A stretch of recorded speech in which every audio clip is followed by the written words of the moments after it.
Selamat pagi pemirsa, memasuki 2021 hari ini penularan COVID-19 juga belum menunjukkan perbaikan. Meskipun tanda-tanda pandemi belum berakhir, harapan mulai muncul dengan segera dimulainya proses vaksinasi di Indonesia. Inilah editorial Media Indonesia edisi hari ini, Jumat tanggal 1 Januari 2021. Dengan tema tetap merawat asa di tengah COVID-19. Bersama saya Vera Bahaswan dan kami juga menunggu partisipasi Anda melalui sambungan telepon di 021 583 99 100 dan Twitter kami di @mediaindonesia. Dan pemirsa, saat ini saya sudah bersama dengan Dewan Redaksi Media Group, Bang Don Bosco Selamun. Selamat pagi Bang Don, apa kabar? Selamat pagi Vera, kabar baik dan selamat tahun baru ya. Iya, selamat tahun baru juga Bang Don. Semoga dan juga untuk penonton kita. Iya, ya. Ini tahun baru semoga membangkitkan asa dan semangat kita untuk bisa memiliki harapan baru menjadi lebih baik lagi di tahun 2021. Betul sekali Vera, harapan itu adalah DNA yang membuat hidup kita lebih dinamis dan lebih bergairah. Jadi tidak boleh pernah putus harapan, apalagi putus asa. Jadi di tahun yang baru, tahun yang lama kemarin adalah tahun yang penuh dengan tantangan dan ujian berat. Memasuki tahun baru ini, kita harus tetap berharap untuk sesuatu yang lebih baik. Berharap lebih baik dan mensyukuri karena kita sudah berhasil melewati 2020 dengan baik, Bang. Berita terbaik tahun ini adalah bahwa kita bisa melewati krisis, setidak-tidaknya kita pribadi.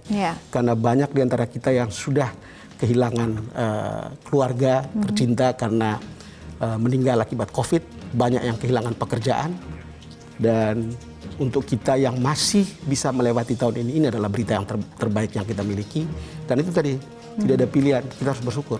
Baik, bersyukur, dan tentunya tetap ada harapan untuk bangkit 2021. Betul.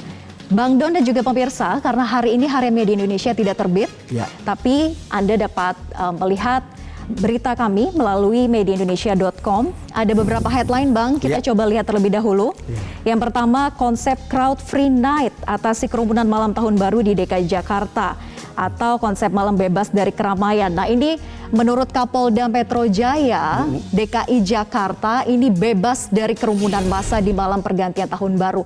Luar biasa, patut kita apresiasi. Artinya masyarakat begitu taat dan patuh ya, Bang? Betul, Vera. Saya termasuk yang keliling Jakarta jam 8 malam, jam 7, dan tidak ada tanda-tanda bahwa akan ada crowd di beberapa tempat. Karena kan ditutup. Lalu kemudian kelihatannya memang warga Jakarta cukup patuh. Ini modal yang sangat baik, modal yang ternyata bisa membawa kita pada kesimpulan kita itu bisa patuh sebetulnya. Dan ini bisa jadi modal yang baik juga karena BNPB atau Satgas Covid sudah berkali-kali untuk menyerukan disiplin untuk menjalankan protokol kesehatan. Mestinya ini akan harus berjalan bisa lebih baik. Kali ini perayaan tahun baru sepi dan semua orang sadar untuk ada di rumah. Tentu ada petasan-petasan kecil di rumah-rumah, tetapi tidak ada kerumunan, dan itu menggambarkan kesadaran baru tentang pentingnya disiplin. Iya, betul. Dan tentunya kita apresiasi juga seluruh satuan tugas, baik itu aparat keamanan, termasuk juga dari Polda Metro Jaya, yang memiliki konsep baik ini, Bang, konsep malam bebas keramaian, begitu ya. Dan bahkan, Bang, berita baiknya adalah kafe-kafe juga taat, tutup pukul 7 malam, luar biasa. Betul sekali. Itu jalan tadi malam itu lengang, sampai pagi ini apalagi. Ya. Walaupun ada beberapa yang memang masih tidak taat begitu ya, kena razia juga. Selalu sebetulnya akan ada pengecualian, tetapi kita kan bicara tentang keadaan pada umumnya. Kalau lihat situasi seperti itu, oke gitu. Oke. Nah, kemudian yang kedua adalah vaksin COVID-19 Sinovac kembali tiba di Indonesia sebanyak 1,8 juta dosis vaksin, Bang. Jadi total sekarang sudah ada 3 juta dosis vaksin Sinovac. Inikah yang dinamakan asa dan harapan kabar baik untuk kita semua juga, Bang? Iya, kita datang dari sebuah situasi kegelapan sebelumnya. Membayangkan ini 3 bulan lalu tidak pernah terjadi. Walaupun orang sudah berbicara bahwa akan ada vaksin dan seterusnya. Tetapi ketika datang, ketika kita lihat pesawat Garuda membawa 1,8 juta kemarin, menyusul yang 1,2 juta sebelumnya, kita merasa ada asa, titik terang, kita bisa mulai melihat titik terang COVID-19 ini mungkin kita akan segera bisa atasi. Paling tidak dalam waktu tahun 2021 yang akan datang, ada tanda-tanda ke arah sana.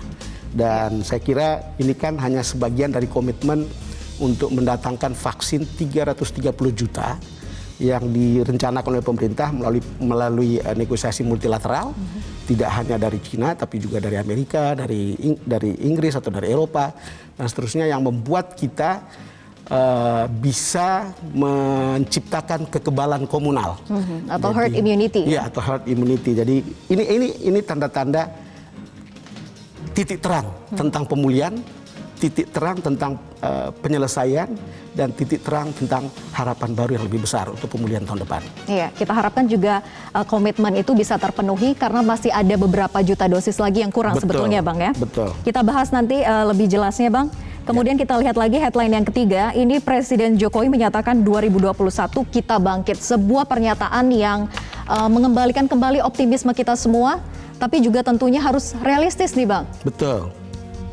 Iya, Presiden Jokowi dalam pidato tutup tahun yang begitu singkat menyampaikan tahun depan itu adalah tahun pemulihan, kira-kira begitulah.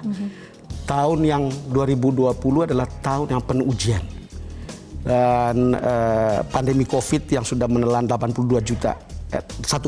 juta jiwa yang meninggal dan 82 juta untuk tingkat global. Sementara kita sendiri juga kehilangan ribuan nyawa dan ratusan ribu sudah terpapar. Kalau lihat itu memang tahun yang berat, tahun yang kelam untuk kita. Lalu dalam pidato itu Presiden mengatakan kita sebetulnya bisa melewati ini dengan tegak. Tetapi tahun depan kita betul-betul harus bisa bekerja keras, lebih keras lagi gitu. Lebih keras kalau lagi kita dan mau berinovasi ya, Bang? Ya betul. Kalau kita mau memulihkan ekonomi, syaratnya cuma satu, hentikan penularan COVID. Itu penegasan Presiden.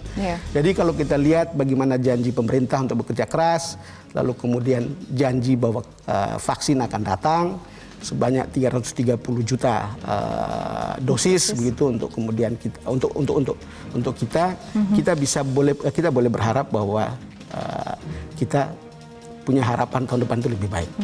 Kesehatan akan pulih, kepercayaan dunia akan meningkat, dan dampaknya adalah perekonomian diharapkan itu juga bisa kembali bangkit, ya. Perputarannya seperti itu, cycles. Kalau tidak bisa kita atasi COVID, kita akan terus-menerus terjerat dalam krisis kesehatan. Kalau kita bisa selesaikan itu, kita akan pulih secara ekonomi. Baik, Bang Don, ini headline yang keempat sekaligus juga sebagai topik utama kita hari ini. Tetap merawat asa di tengah COVID-19.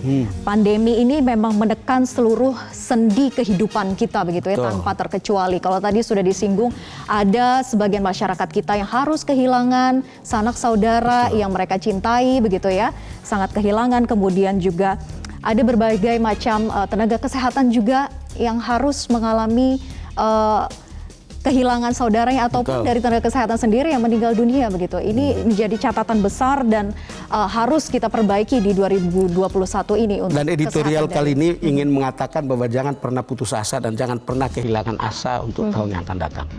Dan pemirsa, kami menunggu partisipasi Anda melalui sambungan telepon di 0215839900. Kami tunggu usai jeda, tetaplah bersama kami di Editorial Media Indonesia.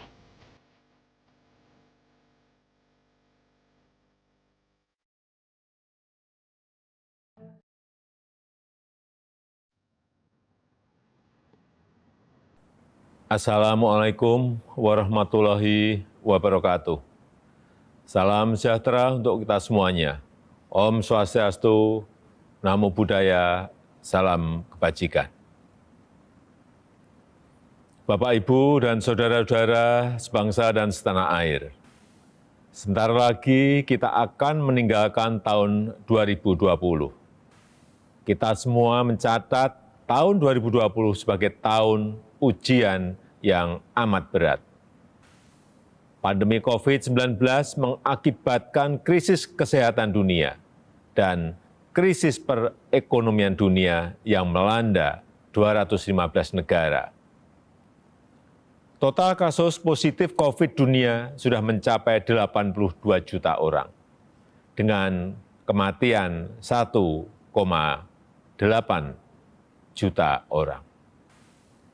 Banyak orang yang kehilangan pekerjaan, banyak orang kehilangan nafkah, yang membuat tahun 2020 merupakan krisis terberat dalam sejarah dunia. Bangsa Indonesia, kita juga tak luput dari cobaan yang tidak mudah ini. ujian yang amat berat ini. Tapi kita harus bersyukur, alhamdulillah, kita mampu menghadapinya dengan ketegaran. Kita tetap bisa tegak menjalankan roda kehidupan. Kita mampu beradaptasi dengan cara-cara baru agar wabah ini bisa kita batasi dan permasalahan perekonomian bisa kita selesaikan satu demi satu. Memasuki tahun 2021, saya yakin negara kita, Indonesia, mampu bangkit dan melakukan banyak inovasi.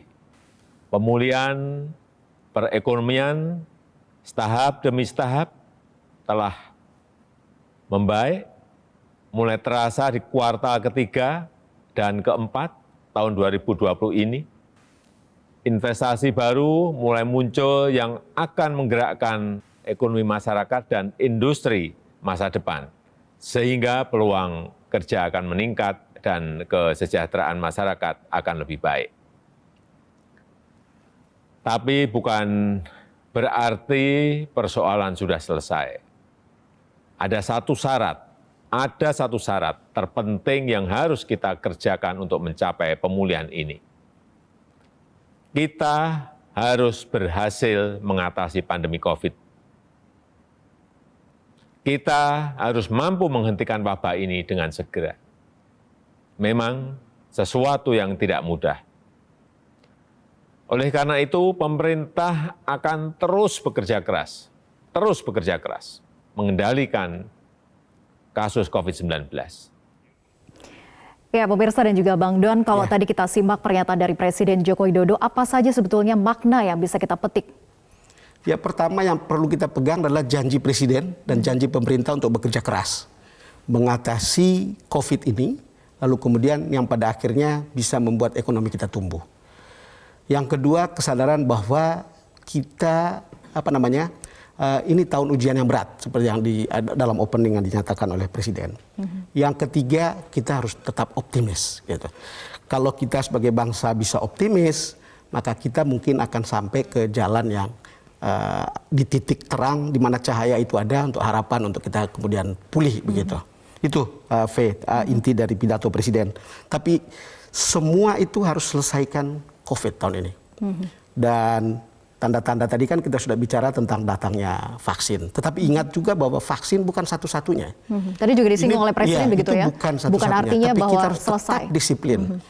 Bagian pemerintah dalam mengusahakan fasilitas termasuk pengobatan termasuk vaksin. Bagian kita adalah mendisiplinkan diri untuk tetap patuh pada protokol kesehatan.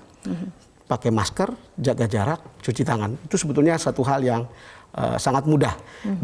Di bulan-bulan yang lalu mungkin itu sesuatu yang berat, tapi sekarang itu menjadi sebuah keharusan kita pribadi dan kita keluarga dan kita semuanya. Baik. Gitu, Fe. Tadi Presiden juga menyinggung bahwa kita sudah tegar ya untuk melewati 2020, patut Betul. untuk kita syukuri walaupun di tengah ujian dan cobaan banyak juga masyarakat kita yang kehilangan pekerjaan, Bang. Nah, mungkin ini juga menjadi PR kita di 2021 ini. Betul. Janji pemerintah untuk bekerja keras adalah sebuah harapan. Sekali lagi ada pepatah Latin yang mengatakan dum spiro spero. Jadi selama saya bernafas, saya berharap. Jadi selama kita bernafas, kita boleh tetap berharap. Jangan pernah putus asa. Jadi bagian kita lakukan bagian kita, bagian pemerintah lakukan bagian pemerintah, bagian tenaga kesehatan lakukan bagian mereka. Dan kalau kita bekerja sama untuk itu, kembali lagi kita akan punya harapan untuk keluar dari krisis kesehatan ini yang pada akhirnya juga bisa keluar dari krisis ekonomi. Ya, Vera. mungkin pemerintah juga akan berkonsentrasi begitu ya di 2021 ini untuk membantu bagaimana masyarakat kita yang sudah kehilangan pekerjaan. Mungkin nanti akan ada konsentrasinya ke sana juga, Bang. Kalau dilihat semua skema yang dibuat oleh pemerintah, saya kebetulan 2 kali bertemu Presiden dalam bulan yang lalu, dan kita termasuk diskusi tentang bantuan kepada publik. Saya kira Presiden betul ketika mengatakan bantalan terhadap bantuan pada publik itu begitu banyak. Skemnya begitu banyak sehingga praktis kita tidak melihat misalnya ada kerusuhan, ada protes gitu. Bahwa kemudian ada yang disalahgunakan, kita sudah tahu siapa yang kemudian diseret, bukan? Lalu Dan kemudian jangan sampai ada lagi ya Bang? Jangan sampai ada lagi.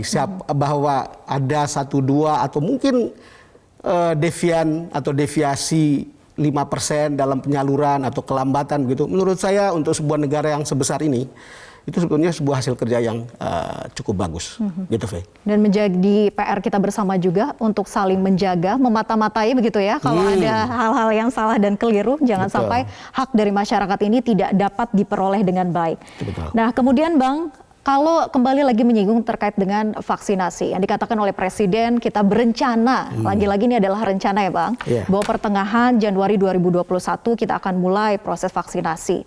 Nah, yang menjadi PR-nya kemudian adalah ketika mulai vaksinasi ini juga butuh waktu dan proses karena masyarakat Indonesia sangat banyak, sangat luas juga di berbagai daerah tersebar begitu ya. Kita kalau ingin mencapai herd immunity harus sampai 60 sampai dengan 70%. Ya itu betul. Datanya mengatakan kita baru mengantongi 3 juta vaksin. Tetapi kita butuh 426 juta dosis vaksin. Berarti kita masih butuh begitu banyak. 426 juta itu berarti memvaksin 69 sampai 70% dari total 263 juta penduduk di Indonesia. Jadi kalau sudah 70% bisa divaksin, itu berarti kita bisa menciptakan kekebalan komunal atau herd immunity. Jadi kalau lihat dari segitu, kita dengar dari penjelasan pemerintah kemarin sudah ada komitmen 330 juta dosis vaksin. Berarti masih ada kurang lebih 100 juta dosis vaksin. Dan saya kira karena pendekatannya atau perundingan dalam multilateral, supply-nya akan aman. Dan sisa 100 itu saya kira kalau akan berkembang, mungkin kita tunggu yang vaksin merah putih dan seterusnya. Jadi sebetulnya kalau lihat dari semua ini, kita punya harapan, apalagi janji Menteri Kesehatan kemarin, sebelum begitu memasuki tahun baru 2021, vaksin sudah beredar. Atau sudah bisa beredar di sejumlah tempat. Tetapi tentu untuk pertama kali seperti skemnya tentu digunakan dulu untuk kepentingan emergensi atau emergency use gitu. Itu juga yang kita tunggu karena 1,2 juta dosis yang pertama kali datang juga belum ada nih Bang, keluar emergency use-nya, izin edarnya dan juga sertifikasi halal begitu. Ya kan harus menunggu bagaimana, kan itu kan diproses lagi dulu di Bio Farma bukan? Di BPOM? Iya, kemudian BP POM akan mengeluarkan sertifikasi untuk kemudian izin edar dan seterusnya dan izin pemakaian. Jadi memang yang kita butuhkan adalah sedikit lebih bersabar. Nanti kalau janjinya pemerintah juga tidak tepat waktu, ya kita tinggal bertanya lagi, kok janjinya begini tapi kok belum? Ya tugas kita kan bertanya. Lalu kalau kemudian belum juga, ya kita mengkritik. Ya itu tugas kita sebagai orang media. Baik. Bang Don, kita akan lanjutkan nanti usai jeda dan pemirsa kami menunggu partisipasi Anda melalui sambungan telepon di 021 583 9900. Usai jeda tetaplah bersama kami di Editorial Media Indonesia.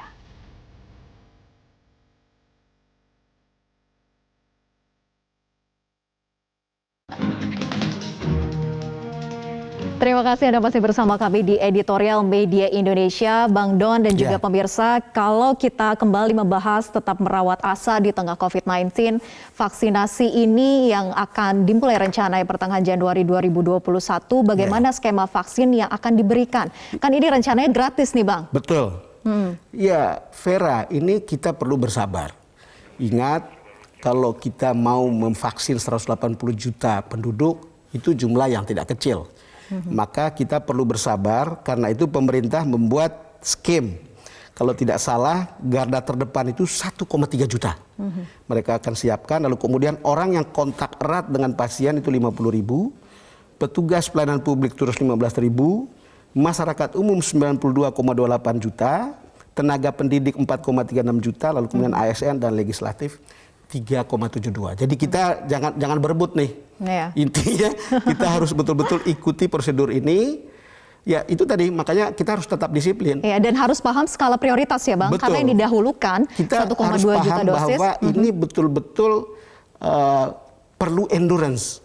Sabar untuk menunggu jangan kemudian cengeng gitu, Iya. karena ada prioritas-prioritas dan prioritas ini ditentukan berdasarkan kebutuhan, Iya. kira-kira gitu. 600.000 untuk tenaga kesehatan terlebih dahulu, begitu Betul. ya urutannya. Oke, baik. Bang Don, ini ada pemirsa yang sudah terhubung bersama kita, yaitu Pak Bambang Saptono dari Surakarta. Selamat pagi, Pak Bambang.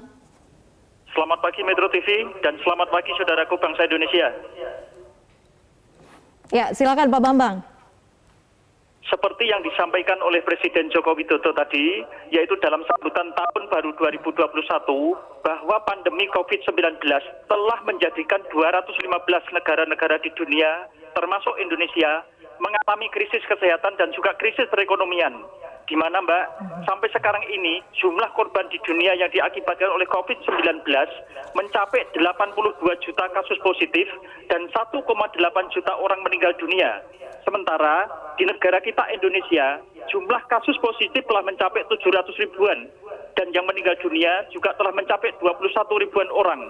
Nah, menurut kami Mbak, di tahun 2021 ini, bangsa Indonesia memiliki harapan baru untuk bangkit dari pandemi COVID-19, yaitu seiring dengan akan dilaksanakannya vaksinasi COVID-19 mulai pertengahan bulan Januari ini. Lah, terus begini Mbak, sekalipun sudah ada vaksinasi COVID-19, namun hendaklah masyarakat justru meningkatkan disiplin protokol kesehatan. Karena hal ini akan mampu mengurangi jumlah penyebaran COVID-19. Nah, dengan menurunnya angka penyebaran COVID-19 tersebut, Mbak, maka kita semua yakin bahwa pemerintah Indonesia akan dengan mudah untuk menggenjot perekonomiannya. Pesan kami terakhir, Mbak, saudaraku bangsa Indonesia, jangan lupa tetap pakai masker, cuci tangan, dan selalu jaga jarak. Selamat. Iya, selamat pagi Pak Bambang. Terima kasih atas pendapatnya. Kemudian yang kedua adalah Ibu Indra dari Cirebon. Selamat pagi Bu Indra. Selamat pagi Vera Bahaswan dan Bung Don Bosco Salamun. Selamat tahun baru Bu. Ya, sama-sama selamat tahun baru dengan semangat baru. Ya, langkah-langkah pemerintah Republik Indonesia di akhir tahun ini membuat masyarakat merasa bahwa pemerintah yang peduli kepentingan warga negaranya itu ada, hadir di sini. Kemudian untuk selanjutnya kita masih bisa menunjukkan bahwa bangsa Indonesia adalah bangsa yang bisa memelihara kekuatan kolektif bangsa. Masyarakat harus menghargai juga kemajemukan, menjadikan perbedaan itu kekuatan untuk bersatu, bukan unsur pemecah belah. Nah, dengan demikian, tahun yang akan datang ini kita bisa bersinergi, bekerja sama atasi pandemi.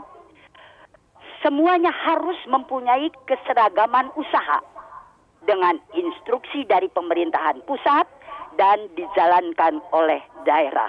Dengan demikian, kita bisa menuju Indonesia yang lebih berjaya lagi. Terima kasih. Assalamualaikum warahmatullahi wabarakatuh. Terima kasih. Waalaikumsalam warahmatullahi wabarakatuh. Dan selanjutnya ada Pak Syahril dari Jakarta. Selamat pagi Pak Syahril. Selamat pagi Metro. Selamat tahun baru saya ucapkan kepada Presiden. Selamat tahun baru juga. Dimuliakan Allah Joko Widodo yang kami muliakan. Kami menghimbau, wahai Presidenku Joko Widodo yang dimuliakan Allah. Di tahun baru ini, beranilah Bapak untuk menerobos dengan tindakan-tindakan pendisiplinan, lebih tingkatkan lagi disiplinan di bidang kesehatan untuk protokol kesehatan. Dengan mengenakan sanksi yang secara tegas dikenakan pada masyarakat yang melanggar. Terus di sistem ekonomi, di tahun baru ini kami menghimbau, wahai Presiden Joko Widodo, gerakkanlah ekonomi usaha kecil dan menengah tadi, usaha kecil dan mikro tadi, yang katanya 64 juta jiwa tersebar di 34 provinsi itu, dengan cara sampaikan secara simbolik bantuan modal kerja kepada usaha kecil dan mikro itu di ke-34 provinsi itu.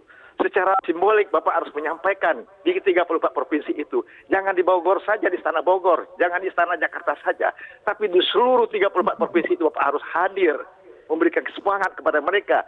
64 juta pelaku ekonomi mikro dan kecil itu sangat potensial sekali untuk menggerakkan perekonomian kita ke depannya ini. Minimal dalam hal kesehatan, menggunakan masker dan cuci tangan itu minimal harus dikenakan. Tindakan disiplin dikenakan denda kalau mereka melanggar. Dan bila mungkin menjaga jarak, itu bila mungkin.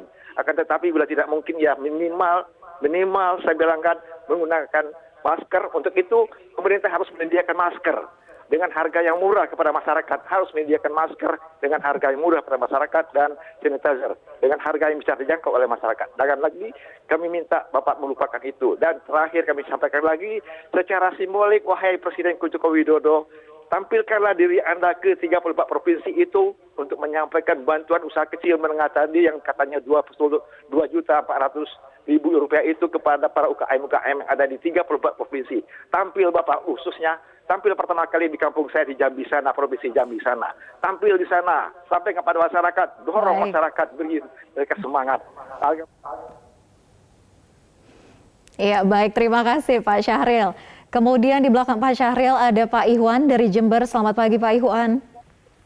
Selamat pagi Jeng Ferah dan Bang Don. Iya, selamat pagi Pak. Bahwa yang namanya sehat, kemudian aman dan selamat, itu satu keniscayaan dan harus. Tetapi ada suatu upaya yang bersifat psikis, yaitu orang tidak boleh kemudian takut dengan sakitnya. Nah, ini harus ditunjang dengan apa yang sudah diupayakan oleh pemerintah. Jadi minimal yang namanya protokol kesehatan harus dilaksanakan. Tapi lebih dari itu adalah imunitas dan daya tangkal yang ada pada tubuh manusia itulah yang harus diberi persuasif, edukatif, sehingga itu lebih dapat menangkal. Nah, yang jadi masalah, pemerintah sudah menyediakan 17 triliun untuk vaksinasi dari Cina itu. Sekarang 1,2, yang akan datang 1,8. Yang jadi masalah secara medis itu rupanya bermasalah itu. Secara medis bermasalah, belum lagi analisis politik lain lagi. Tapi yang jadi masalah sekarang perhatian saya ada pada bahwa kita punya COVID merah putih. Hasil rakyat cendekiawan kita, ahli kita. Lalu dari Gajah Mada itu sudah untuk memonitor apakah terpapar apa tidak, itu ada namanya genus, itu 8 menit. Dan itu sudah dicobakan kepada Sultan Hamengkubuwono ke-10. Kenapa kok tidak ada perhatian ke sana? Ini yang jadi masalah. Inilah perhatian kita yang harus diperhatikan, terutama Bapak Presiden, memperhatikan tentang hal seperti itu. Produk dalam negeri, sama-sama diuji coba. Baik, terima kasih Pak Iwan dari Jember. Nah, Bang Don, kalau kita komentari tadi ya, ada Pak Bambang, kemudian Bu Indra, Pak Syahril, dan juga Pak Iwan. Kalau Pak Bambang tadi mengatakan bahwa krisis global yang memang dihadapi oleh semua negara dan juga disiplin protokol kesehatan tidak bisa terlepas akan itu. Dan Bu Indra tadi perhatian pemerintah, apresiasi tentunya dengan perhatian ini karena komitmen dari vaksinasi yang luar biasa, lobby-lobby diplomasi yang sudah dilakukan begitu ya.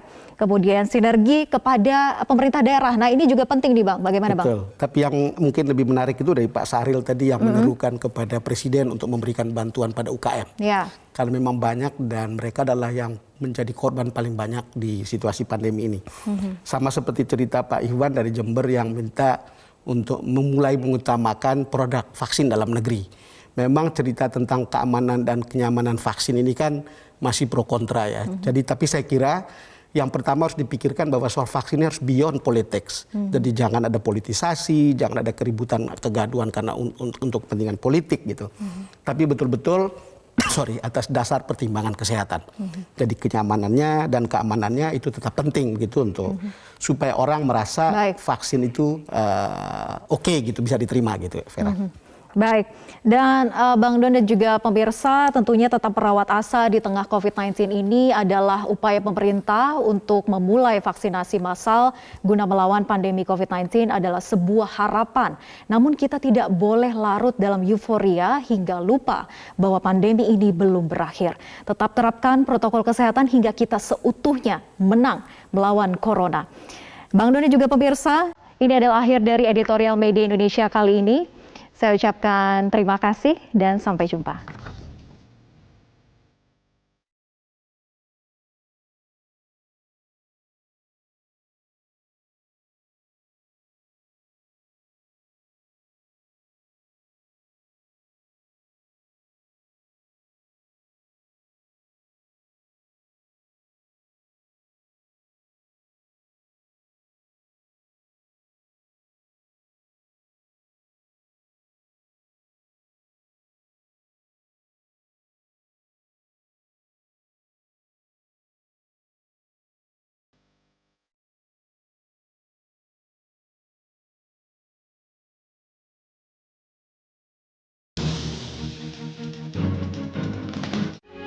Metro TV.